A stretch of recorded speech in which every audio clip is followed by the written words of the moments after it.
includes in 2 weeks from now, we will have Super Bowl Sunday on February 8th. The two teams are set up. The champions of the NFC, the Seattle Seahawks, the champions of the AFC, the New England Patriots. That line opened up yesterday, Joe, minus 4.5 with a total of 46.5. Not a lot of movement here. We do see a 5 popped up at BetMGM, but primarily 4.5s across the board. Your spread line early for Super Bowl Sunday, Joe, is what? Well, I mean, Donnie, we watched it last night. As soon as that game was over, we knew the look ahead was 3.5, no matter if the Rams won or if the Seahawks won. The difference was going to be in the total because the Rams had a look ahead line of 50.5 and Seattle was hovering around 46.5. And it didn't take long after Seattle won that game to start seeing that money overnight come in on them. And like you said, from 3.5 now to 4.5, some 5s are popping up across the board. The total, ironically enough, Donnie, is starting to come down in some spots. We're seeing 45.5, even 46, which is kind of interesting because to me, that was the first thing that I went to was thinking, after just watching that Seattle defense get shredded by Stafford and company, I'm saying, man, this might be too low a number here in this upcoming game in 2 weeks. And let's face it, New England hasn't played a game where Mother Nature hasn't had a big role, it feels like, in a very long time. So we're going to keep an eye on this total. But right now, New England early on not getting a whole lot of love in the marketplace. Yeah, and it's also one of those where you need it to settle in a little bit. You need to see where the public is coming from because everybody likes to jump the next day. Because what are your thoughts? Would be like, of course Seattle's going to beat New England. But as Joe pointed out yesterday, that's a completely different game if they're playing in 50-degree temperatures, no wind, no snow in that game to see if that offense can actually operate. Because understand this, when you are playing a game with that high of stakes, did you really think New England was just going to throw the football all over the lot knowing a backup quarterback was on the other side? Oh, they only scored 10. Stop the madness here. I can't wait for Super Bowl Sunday coming up in 2 weeks. Get some predictive markets, people. We love to talk about the predictive markets, including when we actually have a Super Bowl that we know who are going to be the championship contenders. It's Seattle and it's New England. AFC versus NFC here. And we told you earlier, roughly a 4.5-point favorite here for the Seattle Seahawks in a total, coming in around 46.5. If we look at Kalshi right now, a 67% chance that Seattle is going to win this game outright. And if you invest a $100 wager there, pays back $148. Just clicking buttons if Seattle's the champion. Or do you think that the New England Patriots can rise to the occasion with Drake May in the Super Bowl and pull that upset, Joe? Yeah, it's trending, Donnie, in a place that we were talking about it earlier, that this game is going to go off likely as the big New England, likely going to be one of the biggest underdogs we've seen since 2009 in the Super Bowl. And that was the year that Pittsburgh took on Arizona, and Arizona was a 7-point dog. I don't think this is getting to 7, but anything 4.5, 5, 5.5, even 6, Donnie, we usually don't see it this time of year. We haven't seen it in a while in this game, AFC versus NFC, but it certainly feels like it's warranted here, doesn't it? It really does feel like Seattle is the better team, should be the bigger favorite, and likely wins and covers this game. And like, if we're just doing correlations here into the marketplace, right, it's almost like we're talking about, you know, the percentages and the chance to win. It just feels if you're looking at this game objectively, if you think the New England Patriots are going to win this football game, it's because Drake May was absolutely outstanding in this game and nothing short of that. Otherwise, it's probably going to be Seattle. But we got 2 weeks, Joe, to get prepared for this game, and we'll certainly get every step of the way and comb over this every inch of the way we can. NFL news and notes, college football news and notes here. The college football season ended with the Indiana Hoosiers knocking off the Miami Hurricanes for their first national championship, and Miami back into the fold. We're excited about next year, and looks like there's going to be no expansion, probably 12 teams, and Notre Dame's going to cause a lot of controversy when they're the 12th team to knock out the 10th team, but there's that in here. Let's talk about the Miami Hurricanes, because college athletics is typically, hey, I graduate high school 17, 18 years old. I got probably 5 years to play, 4 years in college. I might get injured, I might transfer here, but I'll be done. 21, 22, 23, on with my life into the NFL or into whatever profession that I do choose. Mohamed Toure is making it an absolute profession to be a college football player / student athlete, returning for an 8th season, Joe. Come on now. Come on now. Look, don't hate, don't hate the player, hate the game. I don't hate the kid for taking advantage of the absolute ridiculousness and no rules that the NCAA has put together. I don't blame him. Why not? Listen, Donnie, you and I both know professional students, right, who were on the 18-year plan in college, like anything to put off actually being an adult, right? Well, this is no different. Like, drag it out as long as you can, because if you ain't good enough to head to the NFL, you might as well keep going back. Now that you're getting a bag and competing for a national championship, I think kudos, but it's just another shining example of how the sport in college athletics has gone completely off the rails. Like, does he have a doctorate? Like, what's he going for right now? Like, he could, like, I would wonder, like, how some of these kids play it out. Like, Carson Beck probably thinks he has a chance to go to the NFL. Let me pick up a major, maybe a minor, and maybe a double degree for how long I've been here at this point. But a lot of these kids, since you're on campus so much, like, it's no surprise, Joe, like, by the start of your junior year in football season, you've already graduated, which means you can start working on your master's. And I'm talking about guys that have been 3-4 years, Joe. This is 8 years. If you're just even slow playing it here, he should have at least 2 doctorates, no? Yeah, you would think, Donnie, right? You would, I don't even know how you slow play that few credits over 8 years. Like, exactly. what's he taking? 3 credits? Like, how does that even work? I have no idea, but, like, people were going crazy when they realized Carson Beck graduated like 2 years ago. And they asked him at the national championship, what was it like balancing your class schedule and foot? He's like, I haven't been to class in 2 years. Like, you got to be kidding me. So, yeah, good stuff, NCAA. Doing a great job. Yeah, we go for 8-year doctorates now to back in the day with Matt Lyon. It's like, I stayed 4 years, and the only reason I came back because I like the girls and I took basket weaving, and I'm not even trying for another degree to even try to hide this. I'm going to make good money when I turn pro, and that'll be done with it here. So there you go, Toure, 8 years in college football. Welcome back, old man. Davis Webb talks for some head coaching jobs here. We actually just got the latest from Diana Rossini, who says Denver Broncos pass game coordinator Coach Davis Webb will meet with the Raiders later today, his second interview with the Los Angeles Raiders. Adam Schefter chiming in as well. Yeah, all right. I mean, there was some thought that, Webb, who was with Buffalo, right, knows Josh Allen, back Josh Allen up, is a friend of his.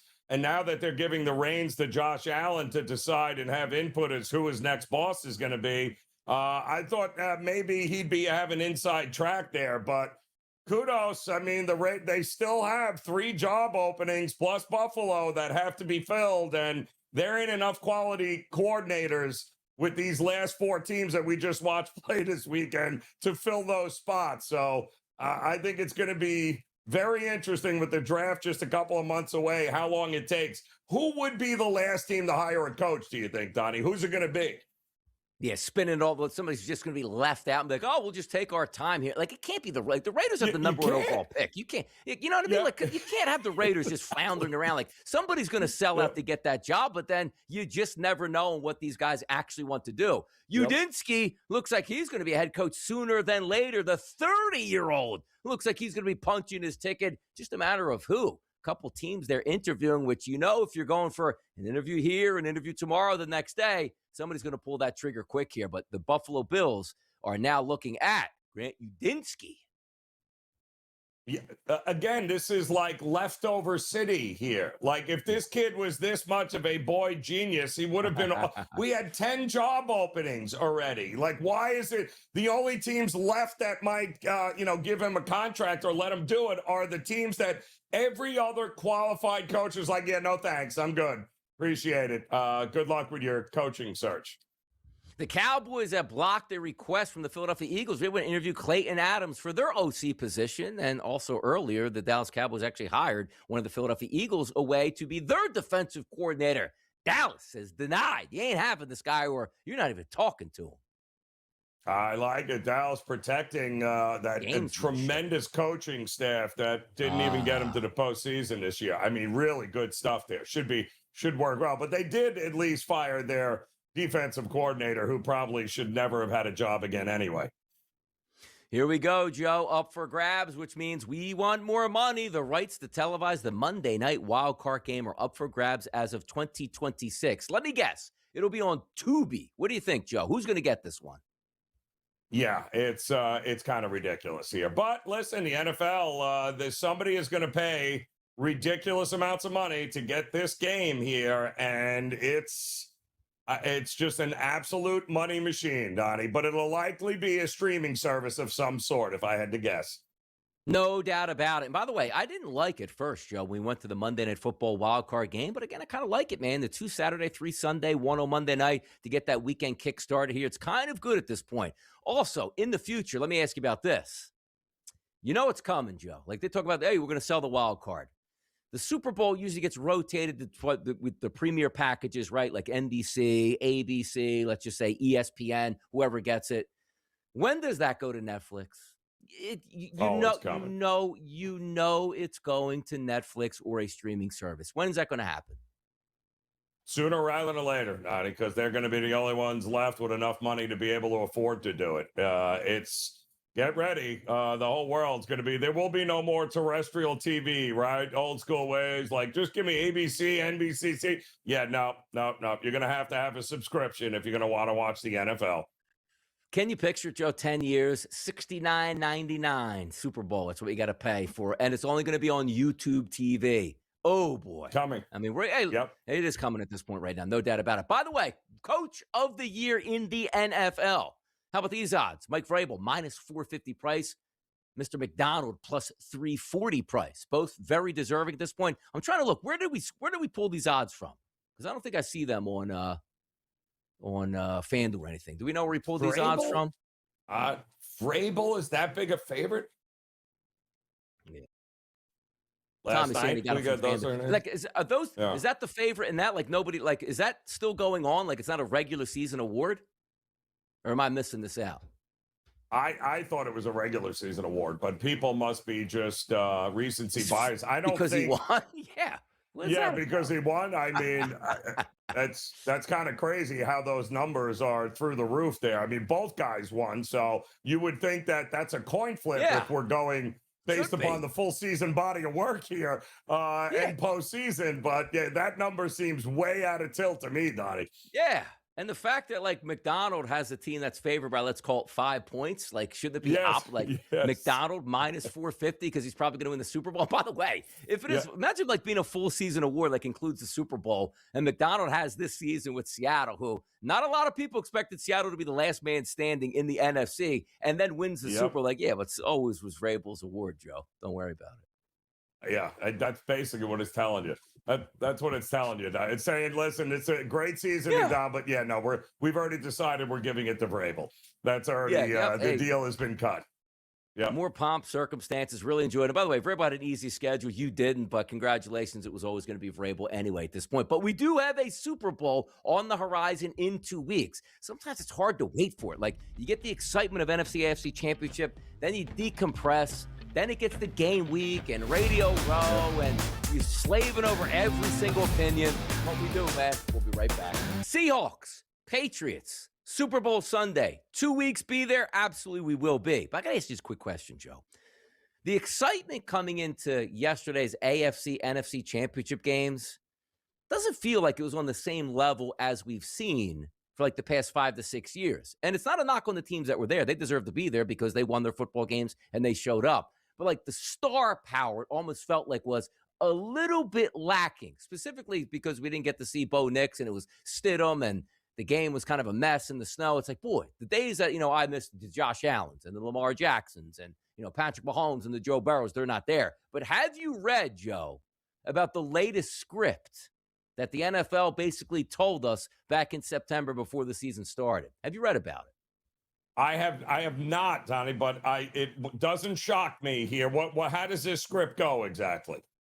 Apparently, like the picture that was put out, like the cartoon of, all right, like Saquon Barkley's number 26. They just won the Super Bowl and the march starts tonight. But apparently, if you look you get the binoculars out, Joe, and you look all the way up front. Okay. You see Sam Darnold and Drake May standing there looking at the Super Bowl trophy way up front, as opposed to Barkley, Purdy, Watt, Mahomes, Burrow, who didn't even sniff this thing, and either Lamar Jackson or Josh Allen. Unreal. That is just amazing the way they sneak that in there like that. I'm sure coincidence has nothing to do with it, Donnie. I'm sure.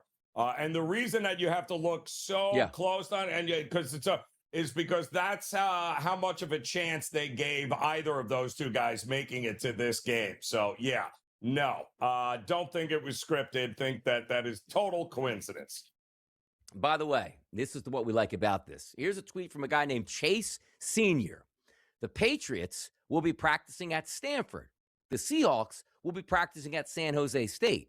Neither team will be practicing at the 49ers practice facility here. Now, typically, first dibs, you get to go to the NFL marquee place where they have the perfect practice fields. They have the infrastructure already. They have all of the weight rooms and the facilities you need. Is there a reason why nobody's practicing at that 49ers facility, Joe? Maybe because the power station is there, maybe. And now that the 49ers have announced that they're investigating it, and that entire team can't stay healthy. Yeah, listen, very superstitious. You know how teams are and players are. Like, I would want, now that the cat's out of the bag with that, no way am I going anywhere near that practice field. Yeah, it's pretty impressive what we're going to see out of the 49ers and how they have to move that and debunk these theories all left and right. I don't think that's going to happen here. But I tell you one theory you don't have to debunk: how good a general manager John Schneider is. The first general manager in NFL history to reach multiple Super Bowls with the same organization. You might say, like, well, wait a minute. The teams have done multiple Super Bowls. GMs do that all the time. But how about this caveat? While having a new head coach and no players from the previous Super Bowl team. A complete rebuild for John Schneider, and he's back. I mean, kudos. It really is kind of crazy, right? I mean, we knew he was good. That team he put together, the Legion of Boom, with Pete Carroll, that was, nobody kind of wanted that group of guys either he put together, but this could be his finest job ever. It could be one of the best GM jobs that we've seen. Unlike, the Buffalo Bills former GM, now president of operations. Like, that's how you know you're such a good general manager. It's just the ability to adjust on the fly. Because so many people are like, well, yeah, Belichick ran out of New England because he couldn't survive without Tom Brady, and you knew he just couldn't coach anybody to that level, and Tom Brady's the best, and away he goes and fizzles out. But have a general manager like, okay, we're going to win with the Legion of Boom. We're going to win with Russell Wilson. I'm going to completely flip this franchise over, change quarterbacks multiple times, and find myself back in the Super Bowl with a legitimate chance to win it once again. I think he's done nothing short of a phenomenal job. Every single thing he did made sense. Oh, no, you're going to trade DK Metcalf. He can't do that. You got a guy, JSN, he's even better. Watch us work. And he did. You're going to go after Sam Darnold after what you just saw, what he did in Minnesota, and you already had Geno Smith, who we thought was going to be a winner. Yeah, Geno, get out of town. I'm taking Sam Darnold. Boom, Super Bowl here. Oh, you're going to take a defensive guy named McDonald? Who's this? Never even heard of this guy. Oh, he hides behind the Ravens here. Boom, Super Bowl. Love everything about this. I do. Listen, he has nailed it. And again, it has to start at the top, right? With, organizations. The same thing with Kraft. We've talked about this. I mean, that guy had to write a check, the largest check that he has ever had to write since owning a football team, in order to be able to clean house and get Vrabel. He did what he had to do and wasn't afraid to do it and spend the money in order to get the right pieces in place. And Seattle, very much to their credit, it starts with leadership at the top, and then it works its way down from there, Donnie. By the way, Stephon Diggs said he's blessed getting back to the Super Bowl here. Hey, a lot of things he says off the field aren't his fault, and on to the Super Bowl he goes. We have a clip with Stephon Diggs here. Let's go. Always wanted to be a champion. Always wanted to be a Super Bowl champion, and the opportunity was right there in front of us. We was one game away, and we had to get through Denver, at Denver. AFC Championship. They worked hard all year. They showed that they were a hell of a football team. So for me, man, I've been in the league 11 years, man. I fell short so many times. I can't say nothing but perfect timing as of right now. I was coming off an ACL injury. New team, new situation, new coaches, new teammates. It all happened exactly how it was supposed to. So I'm just appreciative, and I think.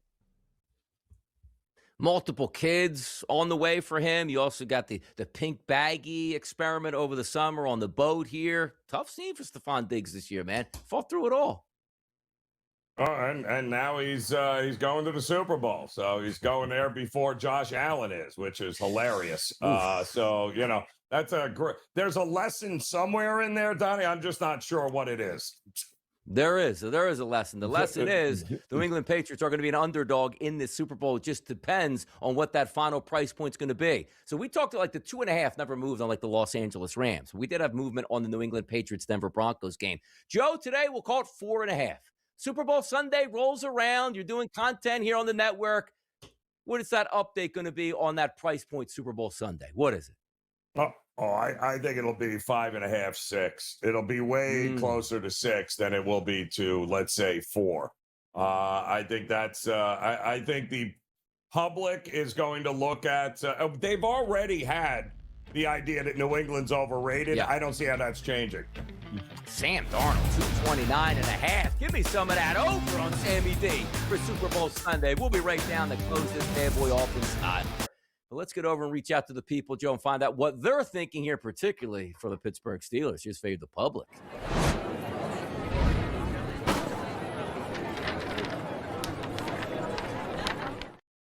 Maybe the ultimate Fade the Public question here that we asked at SportsGrid on X was Mike McCarthy the right choice for the Steelers as their next head coach? We won't know till they play games, but apparently the public's chimed in, Joe. 8 out of 10 votes here. Hell no. That wasn't a good hire. They don't like, well, I mean, again, who exactly, who were you going to get in there? I mean, that would have excited the Pittsburgh fan base here. Guys from Pittsburgh, he's there to kind of try and hold this franchise together with an aging roster. I mean, given what was available at the time, you were never getting Harbaugh. So I do think that it's you could have made a lot worse moves than McCarthy. That's for sure. Absolutely. At that point here, McCarthy over to the Steelers. We'll see if Aaron Rodgers comes in behind him here.